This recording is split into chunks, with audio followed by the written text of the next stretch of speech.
하나님의 뜻을 다 알 수 없다, 그런 주제로 말씀을 전하겠습니다. 하나님의 뜻을 다 알면 얼마나 좋겠어요. 우리가 내 인생에 벌어지는 다양한 일들 가운데서 하나님의 뜻을 다 안다면 얼마나 좋겠습니까? 이 세상에 이루어지는 많은 일들이 있는데 지금도 여러 곳에서 전쟁이 일어나고 많은 사람들이 고통을 당하고 목숨을 잃고 있습니다. 집을 잃고 부상을 당하고 슬픔과 눈물 가운데 있어요.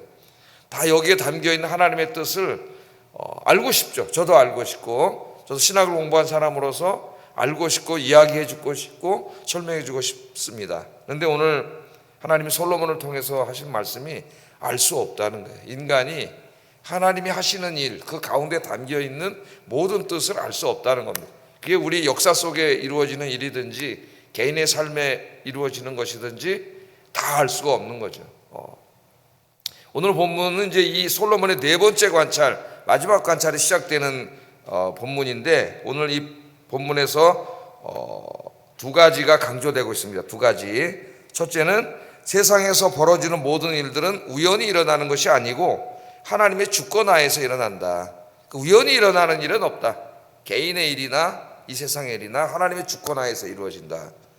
이것이 강조되고 있고, 두 번째는 인간의 지혜로는 하나님의 주권적인 뜻을 다 알 수 없다. 우리가 알고자 아무리 노력해도 다 알 수 없고, 오늘 본문에 보면 이 세상의 최고의 지혜자도 의인도 하나님의 뜻을 다 알 수는 없다, 그렇게 말씀하셨어요. 다 알 수 없다.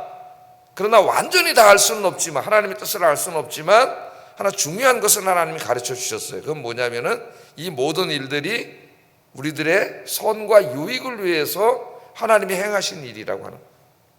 왜 그런 일을 하시는지 모르지만 하나의 큰 덩어리는 가르쳐 주셨습니다. 나를 괴롭히려고 하시는 게 아니라 나의 선과 유익을 위해서 하나님이 일을 하신다는 거, 그게 우리에게 굉장히 중요한 겁니다. 이 네 번째 관찰에서. 자, 본문 한번 보겠습니다. 자, 이 솔로몬이 네 번째 관찰을 시작하면서 세상에서 일어나는 모든 일들을 관찰했다 그랬어요. 관찰하고 연구했습니다. 우리로 말하면은 지금 저 이란 전쟁이라든가 우크라이나 전쟁이라든가 우리나라에서 일어나는 일들이라든가 이런 걸 다 이제 하나님의 뜻 안에서 한번 이해해 보려고 노력을 한 것이죠. 왜 전쟁이 일어나고 이런 일들이 벌어지는지 다 이렇게 연구를 했는데, 솔로몬이 내린 결론은 알 수 없다. 알 수 없다. 알 수 없다. 자, 한번 16절 17절 보면은, 내가 마음을 다하여 지혜를 알고자 하여 세상에서 행해지는 일을 보았는데 밤낮으로 자지 못하는 자도 있도다. 밤낮으로 자지 못하고 하여튼 그렇게 연구했다는 거예요. 또 내가 하나님의 모든 행사를 살펴보니, 저기 나오죠. 하나님이 행하시는 모든 행사 살펴봤다는 거예요. 살펴보니 해 아래에서 행해지는 일을 사람이 능히 알 수 있어요, 없어요? 알 수 없다. 알 수 없다. 능히 알 수 없다. 이것을 인정해야 됩니다. 알 수 없다. 사람이 아무리 애써서 알아보려고 할지라도 능히 알 수 없다. 알지 못한다. 비록 지혜자가 아노라 할지라도 능히 알지 못하리로다. 어떤 내가 지혜자라고 이렇게 자처하는 사람이 내가 진짜 공부도 많이 하고 지혜도 많은 사람인데 내가 하나님의 뜻을 알 수 있어? 거짓말이라는 거예요. 다 알 수 없다는 거예요. 인간이 하나님의 뜻을 알 수 없다, 그렇게 이야기합니다. 자, 이 말씀을 정리해 보세요. 세상에서 일어나는 모든 일을 다 연구해 봤다. 그 결과 안 거는 뭡니까? 우연한 일이 아니라 다 하나님의 손 안에서 이루어지는 일이다. 하나님이 하시는 일이다. 그것까지도 알게 되었습니다. 그럼 이 모든 일들에 담긴 하나님의 뜻은 무엇인가? 그것이 더 궁금한 거겠죠. 근데 그거는 알 수가 없었다는 거예요. 알 수가 없었다. 17절 하반절에 또 내가 하나님의 모든 행사를 살펴보니 해 아래에서 행해지는 일을 사람이 능히 알 수 없다. 사람이 아무리 애써 알아보려고 할지라도 능히 알지 못한다. 알지 못한다. 불가능성을 이야기합니다. 알지 못한다. 이렇게 이야기를 했습니다. 자, 솔로몬 자신의 경험일 거예요. 우선적으로 최고의 지혜자고 지식인 아닙니까? 우리나라에는 정조대왕이 신하들보다 훨씬 더 똑똑하고 유학에 대해서 지식도 훨씬 많아서 정조대왕 때는 신하들이 전하 경에 이러기를 그러면 그 망신당해요. 왜? 정조가 훨씬 더 많이 알아요. 이 솔로몬도 그런 사람이에요. 지혜가 풍성한 사람이에요. 그건 자기의 경험입니다. 다 알아보려고 하나하나 했는데 도저히 자기가 알 수가 없어요. 결론은 뭐냐? 모른답니다. 모른다. 우리는 전도서를 공부하면서 이런 주제들이 계속 반복되는 걸 지금 공부해 왔습니다. 자, 하나님이 통치하시는 세상에 왜 악이 있는지, 왜 때로 악인들이 번창하고 장수하는지, 또 엊그제 살펴본 말씀에는 뭐라 그랬어요? 어떤 사람은 악을 100번이나 행하고도 장수하는 사람이 있다 그랬어요. 왜 그런 일이 벌어지는지, 왜 그런 악인들이 심판을 받지 않고 오랫동안 잘 살고 있는지 알아보려고 했습니다. 거기 하나님 뜻이 뭔지 너무 궁금하잖아요. 뭐 저도 젊었을 때도 그렇고 지금도 마찬가지고, 지금도 제일 힘든 게 이 악이 존재하는 거지. 세상에 악이 기승을 부리고, 하나님이 통치하는 세상에 왜 악이 있는가, 이걸 연구하는 분야를 신정론이라 그래요. 신정론. 신학 분야 중에서 제일 어려운 부분 중에 하나입니다. 오늘 솔로몬이 이해할 수 없다, 알 수 없다 뿐만 아니라 의인들이 또 고난을 받아. 의인들은 좀 복받고 잘 살아야지 뭔가 좀 하나님 속성하고 맞는 것 같은데, 자기가 관찰을 해보니까 의인들이 고난을 받는 사람들이 많아요. 의인들이 가난한 사람도 많아요. 또 오래 살지 못하는 사람도 많아요. 왜 의인들이 하나님의 복을 받지 못하고 자기가 볼 때 장수하지도 못하고 어떨 때는 또 아프기도 하고, 왜 그런 일들이 벌어지고 있는지 알고 싶은 거죠. 악인들은 저렇게 번성하는데 왜 의인들은 저렇게 되지 않는가. 그래서 자기가 정말 연구할 만큼 다 연구하고 밤잠을 설치면서 알아보려고 노력했다는 거예요. 지금도 신학자들이 악의 문제에 대해서 계속 연구하고 있습니다. 왜 악이 존재하는지. 그런데 알 수 없었다는 것이고 앞으로도 알 수 없다는 겁니다. 인간이 하나님의 뜻을 다 알 수 없다는 겁니다. 이것이 솔로몬이 깨달은 아주 굉장히 중요한 진리예요. 알 수 없다. 지금 이 시간에도 우리 인생에 수많은 일들이 벌어지고 있습니다. 제 인생에도 그렇고 여러분의 인생에도 많은 일들이 벌어지고 있어요.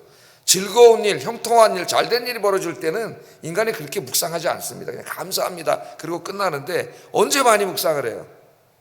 고난이 닥쳐올 때, 힘든 일이 닥쳐올 때 이 고난에 담겨있는 하나님 뜻이 뭔지를 인간이 알고자 굉장히 고민을 하고 힘들어하는 것이죠. 저도 뭐 저희 사람이 발병이 돼가 수술을 하게 되고, 또 그 항암을 하는 중에 또 적혈구가 너무나 모자라가지고 중간에 또 입원을 하게 되고, 또 어느 순간 또 재발을 하게 되고, 이런 모든 과정 속에 힘들죠.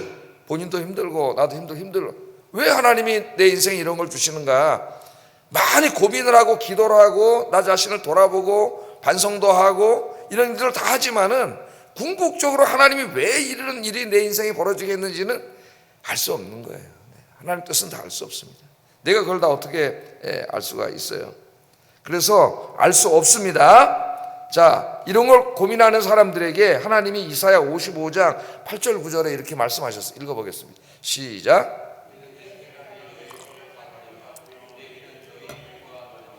여호와의 말씀이니라. 이는 하늘이 땅보다 높음같이 내 길은 너희의 길보다 높으며 내 생각은 너희의 생각보다 높음이니라. 하나님은 창조주시고 우리는 피조물이에요. 피조물의 생각으로 하나님이 하시는 이 엄청난 지혜로운 일을 우리가 다 이해할 수 없다는 겁니다. 하나님 뭐라 그래? 내 생각이 너희 생각과 다르고 내 길은 너희 길과 다르다 그러잖아. 우리가 인간의 머리가 아무리 좋아봐야 IQ 150 요 머리로 하나님이 창조주 하나님이 행하시는 이 지혜가 무관하신 하나님이 행하시는 하나님의 뜻과 지혜를 우리가 다 할 수 없어요. 다 할 수 없어. 네 생각과 내 생각은 다르다 그러잖아요. 내비게이션 제가 가끔 비유를 드는데 어느 날 이렇게 가다 보면 꽉 막혀 있습니다. 우리는 이 차가 왜 막혀 있는지 알 수 없어요. 그러다 조금 높은 곳에서 보면 어떻게 해요? 위성이 보면은 위성은 다 알고 있어요. 저 앞에 한 몇 킬로 앞에서 사고가 나 지금 사고 처리하느라고 막혀 있어. 그러나 나는 모르는 거죠. 우리는 그 코앞에 있는 것밖에 몰라요. 눈앞에 있는 일 때문에 힘들어하고 저 멀리 뭘 하나님이 준비하고 있는지는 우리가 모르는 거예요. 알 수가 없는 겁니다. 그래서 솔로몬이 알 수 없어요. 하나님 말씀하시기를 내 생각과 너의 생각은 다르다. 그래서 사도 바울도 이런 고백을 했습니다. 로마서 11장 33절 한번 읽어보겠습니다. 시작.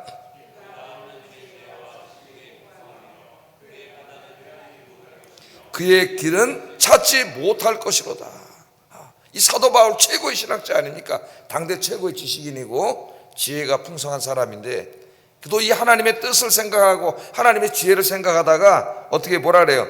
깊도다 하나님의 지혜와 지식의 풍성하며 그의 판단은 헤아릴 수 있어요? 우리가 헤아릴 수 있다 그랬어요? 없다 그랬어요? 헤아리지 못할 것이며 그 길은 우리가 찾지 못할 것이로다. 바울이 이렇게 고백하고 있습니다. 하여튼 이제 첫 번째 중요한 건 뭐냐? 하나님이 이 역사 속에 또는 내 개인의 삶 속에 행하시는 모든 일들은 그 거기에 담겨있는 하나님의 뜻과 지혜는 우리가 다 알 수 없다는 것. 첫째, 이걸 깨닫는 게 굉장히 중요해요. 다 알 수 없습니다. 여러분, 욥기를 우리가 읽잖아요. 욥기를 설명하고 욥이 왜 고난을 당했는지, 하나님 욥에게 왜 고난을 주셨는지 그걸 설명하려고 목회자들은, 신학자들이 애를 쓰고 있는데, 잘못하면 고난당하는 사람에게 이 욥기를 잘못 강의하면 더 절망을 줄 수가 있어요. 욥기의 주제는 거기에 대한 답이 없습니다. 제가 대학 다닐 때 도서관에 앉아가지고 정말 너무 궁금했어요. 욥기가 당대 최고의 의인인 욥에게 왜 이런 감당할 수 없는 고난이 오는지를 제가 알고 싶었습니다. 그래서 욥기를 통해서 하나님이 뭐라고 말씀하시는지 도서관에 가서 딱 자리를 잡고 20대 때니까 머리가 얼마나 잘 돌아가요. 집중력 탁 발해가지고 1장부터 끝장에 다 읽었어요. 도서관에서. 정말 막 하나님 뭐라고 얘기하는지. 욥이 계속 얘기하잖아요. 왜 나에게 이런 고난을 주시냐고. 또 친구들이 와서 막 얘기하잖아요.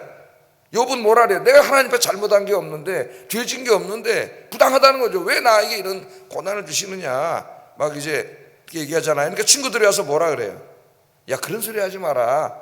하나님은 의인에게 복을 주시고 악인을 심판하시는데 너에게 이런 일이 닥쳤다는 것은 네가 분명히 하나님 앞에 뭔가 잘못했다는 거야. 그러니까 빨리 가서 회개하고 잘못했다 그러면 하나님 너를 또 다시 복 주실 것이다. 어떻게 보면 일면 맞는 말이 있는 것도 같은데, 욥이 뭐라 그래요? 네 말이 옳을 수도 있지만 내 마음을 너무 아프게 한다 그러잖아요. 욥의 친구들도 일면 맞는 말이 있지만 욥의 경우에 해당되지 않아요. 그건 우리가 욥기를 다 읽어보면. 그러니까 욥이 계속 하나님 앞에 질문합니다. 왜냐고. 왜 의인에게 고난이 오느냐. 그 욥기를 다 읽었는데 하나님은 말씀하지 않더라고요. 답이 없어요. 제가 진짜 그 20대 때 다 읽었어요. 처음부터 끝까지 논리적으로 계속. 지금 그렇게 읽으려면 집중이 잘 안 돼요. 집중이. 젊었을 때 답이 없어요. 근데 나중에 이제 하나님을 만나잖아요. 욥이. 만나니까 그냥 다 해결이 돼요. 하나님을 만나니. 그래서 욥기의 주제는요, 왜 고난이 오는가에 대한 답이 없어요. 답을 주려고 쓴 성경이 아니에요. 주제가 뭔지 무엇입니까? 하나님의 뜻은 알 수 없다는 겁니다. 인간이 다 알 수 없다는 거. 함부로 얘기하면 안 된다는 거예요. 남의 고난 아플 때, 야, 저 사람 뭔가 잘못해가지고 저렇게 징계를 받고 있어. 그렇게 함부로 얘기하면 안 된다는 거예요. 왜? 욥 그런 경우가 아니거든요. 욥의 믿음을 모든 이 천군 천사와 그를 비난하는 영적인 존재들에게 알려주기 위해서 하나님이 하신 일이지. 그러니까 그것을 아무도 몰라. 하나님의 뜻. 그래서 욥기의 주제는 뭐라고요? 알 수 없다는 거예요. 알 수 없다. 하나님의 뜻은, 인간이 하나님의 뜻을 다 알 수 없다. 우리 전도서 6장 7장 세 번째 관찰에서 계속 공부했잖아요. 우리가 보기에는 돈이 많고 오래 살고 자식이 많은 것이 복받은 것 같고 슬픔과 책망과 죽음을 당한 사람들이 불행한 것 같지만 하나님 뭐라 그래요? 꼭 그렇지는 않다 그러잖아요. 우리가 겉으로 보기에 번창하는 것 같이 보이는 것들에 불행의 씨앗이 있을 수 있고 슬퍼 보이는 것 같은 것들에 축복의 씨앗이 있을 수 있다. 하나님은 이 모든 것을 사용해서 우리 인생을 이끌어 가시기 때문에 우리가 하나님이 왜 이런 일을 하시는지 다 알 수 없다는 거예요. 자, 그래서 오늘 첫 번째 깨달아야 됩니다. 겸손하게 하나님 앞에 무릎 꿇고 내 인생에 벌어지는 모든 일과 이 세상에 벌어지는 모든 일에 거기에 담겨있는 하나님의 지혜, 하나님의 뜻은 알 수 없다. 인간의 지혜로는 완전히 이해할 수 없다는 걸 인정해야 됩니다. 신정론을 공부하는 신학자들의 모든 신학자들 다 마찬가지예요. 함부로 얘기하면 안 된다. 알 수 없다. 우리가 어떻게 알아요? 하나님의 뜻을. 자, 그러나 완전히 알 수 없게 하나님 다 그렇게 막아놓으신 건 아니에요. 하나님의 지혜를 완전히 알 수 없는 건 아닙니다. 하나님께서는 우리의 연약함을 아시고 우리의 인생에 벌어지고 있는 일들 속에서 하나님의 뜻을 알 수 있는 큰 원리는 가르쳐 주셨어요. 원리. 하나하나 구체적인 사항에 대해서 이게 왜 너에게 이런 일이 벌어진다, 이거는 우리가 알 수 없지만 왜 하나님이 지금 이런 일이 벌어지게 하는가를 알 수 있는 큰 덩어리 말씀을 가르쳐 주셨어요. 원리. 자, 첫 번째는 뭐냐? 모든 일은 하나님의 손 안에서 벌어지고 있다. 일단 이걸 알아야 됩니다. 9장 1절 한번 읽어보겠습니다. 시작.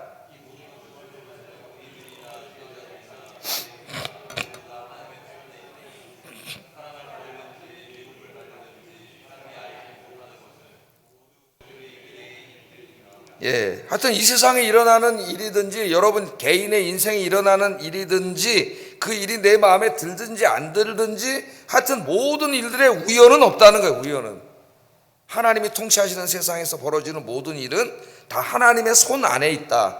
하나님의 주권을 벗어날 수 없다는 거예요. 일단 이걸 아셔야 됩니다. 하나님 안에 있다. 하나님 손 안에 있다. 손 안에 있다. 그렇게 말씀을 합니다. 그리고 하나님이 정하신 것을 인간이 바꿀 수 있다 그랬어요? 없다 그랬어요? 없다 그랬죠. 우리 전도서 3장에서 모든 것은 다 뭐라 그랬어요? 하나님의 때가 있다 그랬어요. 때가 있습니다. 전도서 6장 13절 한번 읽어보겠습니다. 시작. 하나님께서 굳게 하신 것을 누가 능히 곧게 하겠느냐? 하나님이 굳게 하신 것은 인간이 곧게 할 수가 없어요. 다 하나님 주권 속에서 이루어진 일들입니다. 자, 두 번째 원리, 여러분에게 고난이 올 때 첫 번째는 하나님이 하신 일이라는 거고, 두 번째 원리는 뭐냐면은 하나님은 형통함만으로 우리의 인생을 이끌어가지 않는다. 때로는 곤고함으로도 이끌어 가신다는 겁니다. 전도서 6장 13절 14절 읽어보겠습니다. 시작. 곤고한 날에는 되돌아보아라. 이 두 가지를 하나님이 병행하게 하사 사람이 그의 장래 일을 능히 헤아려 알지 못하게 하셨느니라. 그러니까 형통한 날에는 기뻐하고 감사하고 찬송하고, 곤고한 날에는 너 자신을 되돌아보면서 기도하라는 거예요. 하나님은 어떻게 하신다고요? 형통함과 곤고함 두 가지를 다 가지고 우리 인생을 짜간다는 겁니다. 한 사람의 인생을 형통함만으로 가는 사람도 없고 곤고함만으로 가는 사람도 없어요. 하나님이 두 가지 재료를, 두 가지 실로 우리의 인생을 짜간다는 거예요. 짜간다는 거. 이걸 두 번째 알아야 돼요. 내 인생에 벌어지는 모든 일은 첫 번째 하나님의 손 안에서 벌어지고 있다. 두 번째는 하나님은 형통함과 곤고함, 기쁨과 슬픔, 성공과 실패, 건강과 질병, 이 모든 두 가지 재료를 통해서 우리의 인생을 짜가고 있다는 겁니다. 이걸 아셔야 돼요. 세 번째 제일 중요한 말씀인데, 이 모든 일을 왜 하시느냐? 거기에 대한 것을 가르쳐 주셨어요. 로마서 8장 28절 읽어봅니다. 시작. 하나님을 사랑하는 자, 곧 그의 뜻대로 부르심을 입은 자들에게는 모든 것이 협력하여 선을 이루느니라. 아멘. 여러분 인생에 내가 알 수 없는 고난, 어려움이 닥쳐올 때에 자, 세 가지입니다. 첫째 뭐라고요? 하나님이 하시는 일이다. 두 번째는 뭐라고요? 하나님의 형통함과 곤고함을 통해서 우리의 인생을 짜가신다. 세 번째는 왜 그렇게 하시는가? 우리의 선과 유익을 위해서. 지금 내가 고난을 당하고 있고 어려움이 닥쳐오고 있고 너무 고통 속에 있고 힘든데 그때 쓰러집니다. 사람들이 많이. 내가 그래도 이렇게 신앙생활을 했는데 왜 이런 일이 나에게 주시는가? 왜 하나님의 백성들에게 나쁜 일이 닥치는가? 쓰러져요. 많은 사람이 쓰러져요. 오늘 이 신앙을 갖지 못하면. 그래서 중요한 게 뭡니까? 로마서 8장 28절 우리가 알거니와 하나님을 사랑하는 자 곧 그의 뜻대로 부르심을 입은 자들에게는 이 모든 것들이 협력하여 뭐를 이루라고요? 선을 이루게 하시려고 하나님이 나에게 주시는 것이다. 할렐루야. 하나하나의 사건에 대해서는 다 하나님의 뜻을 1대1로는 알 수 없어요 우리가. 그러나 하나님이 가르쳐준 건 뭐냐 하면, 네가 힘들지만은 내가 다 깨닫지 못하고 이해할 수 없지만은 지금 하나님이 나에게 선과 유익을 주시려고 지금 이 고난도 주신 줄로 믿습니다. 지금은 다 할 수 없지만은 우리 언제는 알게 돼요. 지나고 난 다음에, 한참 지나고 난 다음에, 아, 하나님 그때 나에게 이 일을 주시려고 그랬구나. 그런 일도 너무 많죠 우리의 삶 속에서. 그래서 오늘 이 말씀을 가슴에 새기고 우리가 하나님의 섭리를 믿고 살아야 돼요. 선하신 섭리, 가장 성숙한 신앙인의 태도입니다. 신앙인의 태도. 저도 힘들고 어려울 때에 하나하나에 대해서는 잘 몰라요. 내가 왜 이러는지. 예? 저희 어머님이 한 15년 정도 파킨슨 이제 발병이 66세 때 되셔가지고 15년, 파킨스 걸리면 15년 정도 삽니다. 81세에 딱 돌아가셨어요. 15년 몸이 계속 망가지는 거죠. 그 다음에 이제 아버지 병건하다 우리 아버님이 또 병이 드셔가지고 또 그렇게 됐고, 또 저희 집사람이 병이 들고, 그러니까 제 매제가 그러더라고. 아유 형님 힘드시겠습니다 그러더라고. 저를 위로를 해요. 예? 제가 목사님 뭐 말을 안 하지만은 그 전 기간이 한 20년 아닙니까 여러분? 그런 힘들고 얼마나 생각을 많이 하고, 그러다 한번 지난번에 제가 4년 전에 여러분 잘 아시지만은 문제가 좀 생겼었습니다. 문제가 좀 생기는데 또 하나님 다 치료해 주셨죠. 그 모든 일 하나하나를 당하면서 거기 하나하나에 대한 거 몰라요. 나도 왜 그러는지 힘들어요. 그런데 내가 붙잡은 말씀은 뭐냐, 바로 이 모든 일을 하시는 분이 하나님이시고, 하나님은 곤고함과 형통함 이 두 가지 재료를 가지고 우리 인생을 이끌어 가시고, 그 모든 목적은 바로 내가 다 이해하지 못한다 할지라도 나의 선과 유익을 위해서 하나님 이 일을 하고 계신다. 할렐루야. 그러니까 다 이해가 되고 감사하고 평안해지는 거예요. 완전한 것은 모릅니다. 우리가 알 수 없습니다. 알려고 하지도 마세요. 시험에 들어요. 그러나 분명히 알아야 될 거는 하나님이 지금 이 일을 하고 계시고 나의 선과 유익을 위해서 지금 이 고난도 주셨다, 이렇게 생각하시고 감사하면서 기도하시면 하나님이 여러분이 모든 고난에서 여러분을 다 해방시켜 주시고 자유를 주시고 여러분 기도에 응답해 주실 줄로 믿습니다. 모든 일의 해결은 이 땅에서는 없어요. 어디서 이루어져요? 완전한 해결은 하나님 나라에서, 천국에서 하나님 다 주실 거예요. 기도하겠습니다.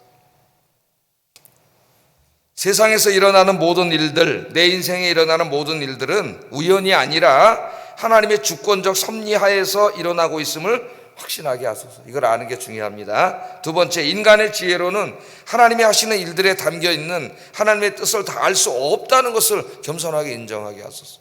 세 번째, 하나님은 나의 선과 유익을 위하여 이 모든 일들을 행하신다는 것을 믿고 모든 상황에 감사하게 하소서. 기도하겠습니다.